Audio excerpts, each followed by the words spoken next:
Here who asked so many questions is here. He was just busy asking questions, that's all yesterday. He's not interested in seeking, I think. Alright, now the second side, on the right hand side, is the power by which we act. First we desire and then we act. Now this power, right side power, is expressed within us as right sympathetic nervous system. Science has come from the same. Science is in the gross, these are all subtle things that are within us. Now this right side power, which exists within us, gives us the power for our mental and physical capacity to act. Now this action takes place when we desire something, we want to implement that desire, then we go into action. One has to understand what sort of a power is this. This power is called as Prana Shakti in Sanskrit, Prana. And the another one, the left one, as Mana Shakti, is the power of the emotions, or can say of the mind. But you see, English language is not so clear-cut about it. So I would say Mana Shakti and Prana Shakti. These are the two powers that exist within us. And we start using them as left and right, we can say like a brake and an accelerator, and then we become the master of driving. But while becoming that, we make mistakes. The human mind has a speciality to go to extremes. Supposing I tell somebody, now you have to meditate. They'll meditate for 5 hours. There is no need to meditate for 5 hours or anything. But if you tell them that you have to stand on your head, they'll do it for 10 hours. So there is no need to go to extremes. We have to be just in the center, be kind to our body, be kind to ourselves. There's nothing to be frantic about. There's nothing to be so much exasperated about it. It's just very simple thing that has to happen. For example, think of a seed which is sold in a very loud music, or say a place where everybody is rushing, shouting, screaming. What will happen? That seed will never sprout. If it is in a peaceful place, is a properly placed one, or not in a tilted pot, then it will definitely develop into a beautiful tree or a beautiful shrub, whatever it has to develop into. In the same way, if we are too much on the extremes, we go to the left and to the right. Now going to the left, I told you yesterday what happens, that all these things like hypnosis and ESPs and most of these gurus try these tricks, you see, like they just make you hypnotized and people become absolutely mad over the guru. He is our guru, and they behave just like absolutely people without any brains. So I feel nice with it. The reason is that you feel there's a sort of a sense of security built in this gentleman, and if I'm following him, see, he's going to heaven and I'm going with him to heaven. It doesn't happen like that. You have to individually go into heaven yourself, and you have to become your own guru, and you have to know everything about it. It's not that anybody can put a trailer behind and put some people into it and say, now come along, I'm going to heaven. Most of these people are really going to hell, and you will follow them very fast. So it is never so, believe me, that anybody who says that following a certain guru will go to heaven is absolutely wrong. You must follow in the principle, and every guru who is a real guru will always tell you that you have to become something. He will never just say, all right, you've given me the money, all right, you are the member, now you are my child, now you are my disciple, and I give you my love, let's have love. Where is the love? And give more money, give me Rolls Royces, give me this, give me that. And like mad, we are doing it thinking that we can exchange these things. Now, as we are seekers, we have every right to find our spirits. And we are not to be deluded by any such tricks and pranks of these people, or I would say very sinister methods that they are employing. Not only to deceive you for money. I don't mind there are smugglers, let them have money what they want to have. But they spoil your chances of realization, which you do not realize. And once they are spoiled, it's very difficult to give a realization. And if you do not really positively work it out, it's going to be an impossible situation.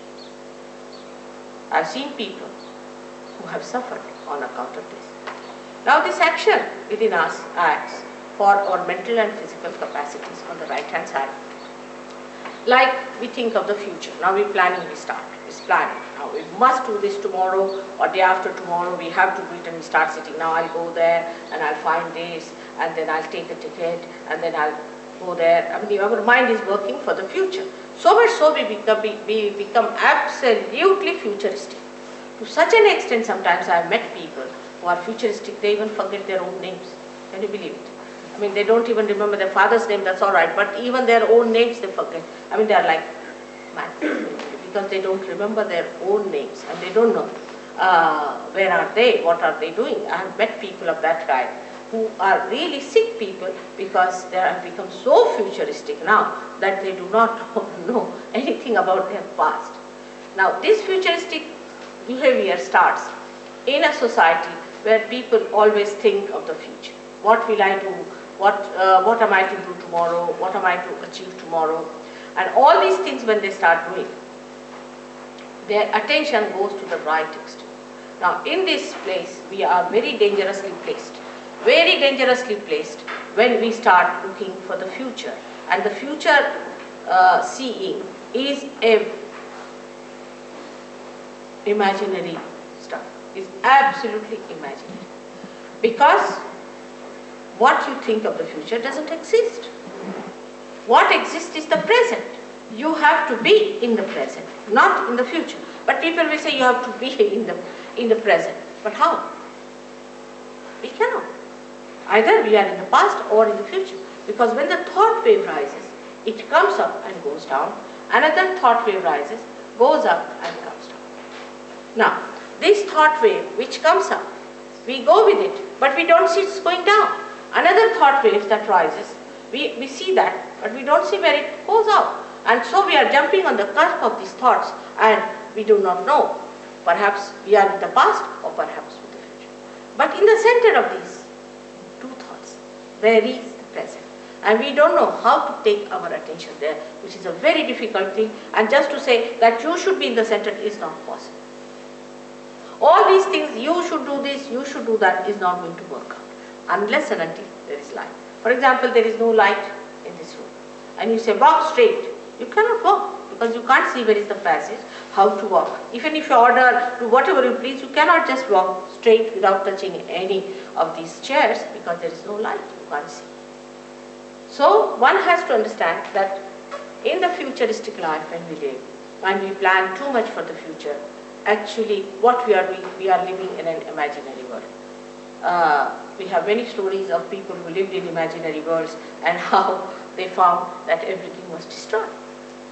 And there are people who work it out through their physical efforts, and when they go into their physical efforts, they create another problem for them because they just become physically oriented.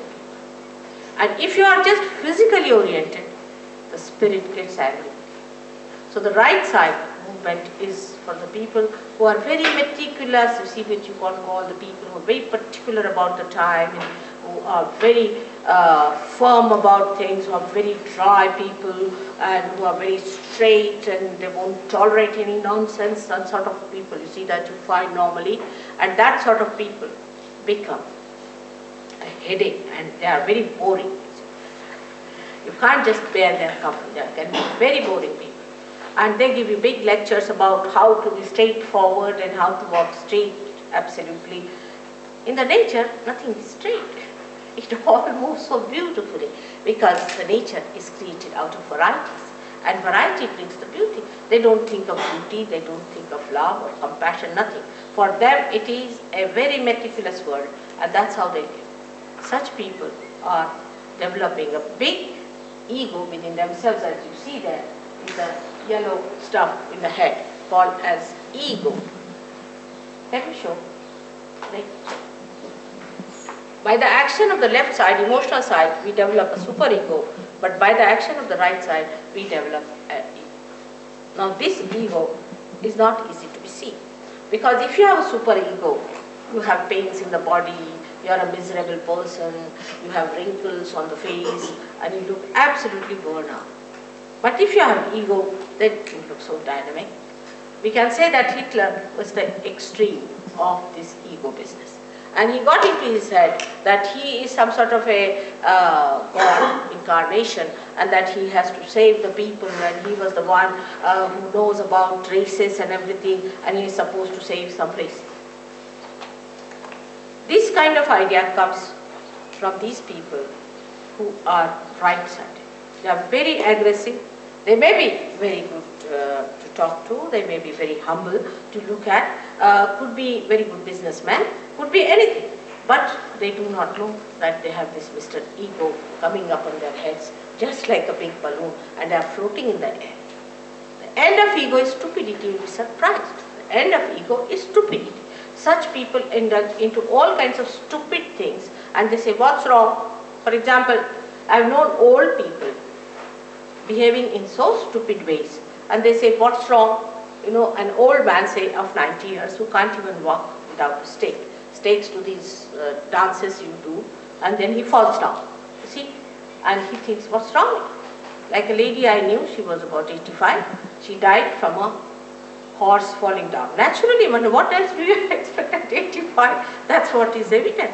For a lady of 85, she should settle down at home, look after her grandchildren. Maybe she might have a great-grandchildren, you see. Instead of that, why does she want to be 25-year-old lady to climb on a horse?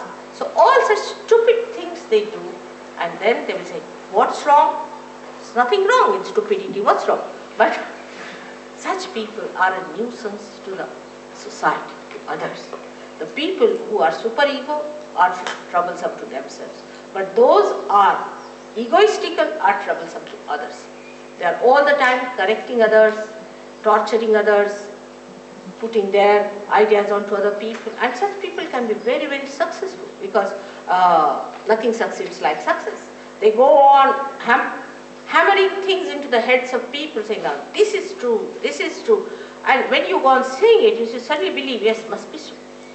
And such people are much more dangerous, I would say, from the superego type. But for people who do not know the tricks of the superego, they can be very, very, very dangerous, because they are very subtle. You cannot see them. They mesmerize, and they can possess you, and they can be very sly, and they can work out all sorts of methods which you are not aware. So it is not easy to choose which is better, which is not better. Both things are wrong, to go to extremes on the right or to the left.